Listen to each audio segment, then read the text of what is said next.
আমরা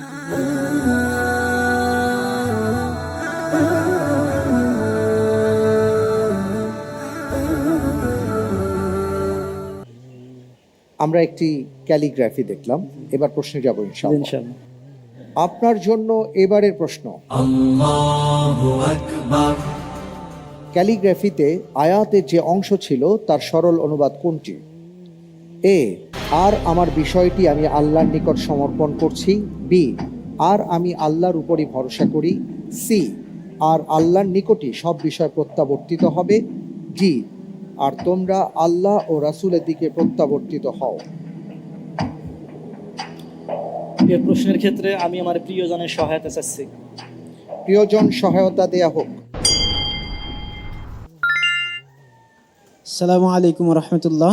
ওয়ালাইকুম আসসালাম ওয়া যে রাহমাতুল্লাহি ওয়া আয়াতটি বারাকাতুহু। দেখানো হয়েছে এই আয়াতটির অর্থ হবে অপশন ক, আর আমার বিষয়টি আমি আল্লাহর নিকট সমর্পণ করছি। অপশন এ আপনি বলছেন, ঠিক আছে। তিনি বলেছেন এ। আপনি যদি চান এটিকে বাছাই করতে পারেন অথবা অন্য কোনো অপশন নিতে পারেন।